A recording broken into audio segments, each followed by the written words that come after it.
Andy Johnson, Minnesota State University. We're going to do some splaining here, and we are talking about writing and the basics of it. First of all, writing. What is it? It is creating meaning with print. It's not writing error-free. The goal of writing is to transmit or record an idea. Why is that important? Because it helps you understand the writing process and how to teach writing. All right? Now, in kindergarten, they do a lot of what's called drawing, this drawing and writing combination. A teacher might say in preschool and kindergarten, tell me what you did over the weekend or something you like to do in the wintertime. And the children draw a picture and maybe use one or two letter cues, and then the teacher goes around and says, tell me about your story. The kid says, I like to slide in the winter. The teacher writes down a sentence or two about that. That is the essence of writing. Do we actually teach writing?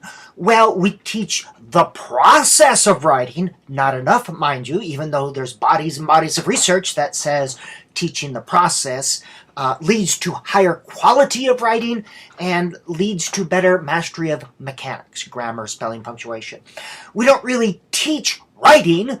Teachers more or less create the conditions whereby children can learn to write and develop their writing prowess. Nancy Atwell wrote the book, I forget what it is, but she's wrote a book about writing workshops. She says writers need 7 things. Writers need regular chunks of time. It would be hard for me to write anything in a 40-minute chunk of time.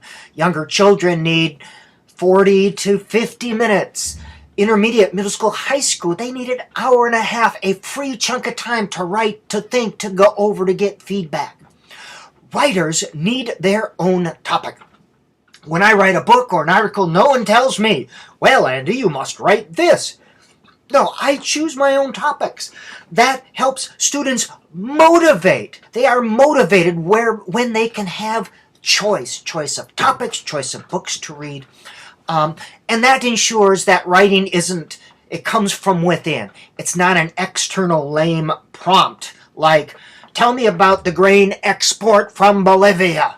You know, if the writer's writing about something he or she doesn't want to say, the writing's going to suck. I believe that's the term the young people use today. It's not going to be very good, and you are going to hate reading this stuff, I guarantee it. I found this out. Well, I won't get into that story.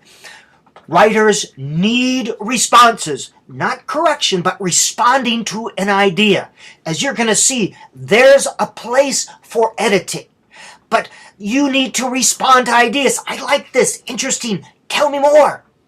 Writers learn the mechanics, spelling, grammar, punctuation, not in isolation, but in the context of real writing. Boys and girls, I'm seeing a lot of people having trouble with this idea of a sentence. A sentence is a complete idea, all right? So you're looking at the writing and you're doing brief mini lessons based on the things you see in their writing. Children need to know and see adults who write. That is you. As teachers of writing, you need to be writing and sharing your writing with children, which leads to number 7, I'll get to in a minute, but writers need to read. These 2 things reinforce each other, and writing teachers need to write. Would you take piano lessons from someone who never played the piano? Writing yourself and sharing some of this with your students, you understand the process. And you say, boys and girls, I was having trouble coming up with an idea on a piece that I was writing, and this is what I came up with. 5-step writing process. And this is how you teach the process. Step 1 is the pre-writing process, generating ideas, and we'll be going over this a little bit later.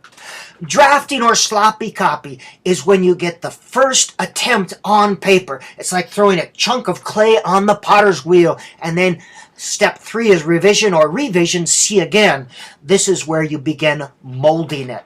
So pre-writing are strategies to generate ideas. Drafting is the first attempt to just get your ideas on paper. All right. Most of your writing lesson plans will be step 1 and step 2. Students then get to choose which pieces they want to revise and edit. Step 3 is revision, working it over and over, moving paragraphs around, changing sentences, adding stuff. Step 4 is editing. This is the step where you attend to grammar and spelling errors. Right there, number 4.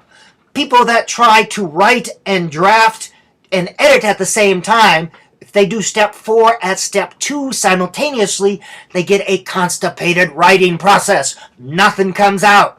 So yes, editing is important, but it's the 4th step.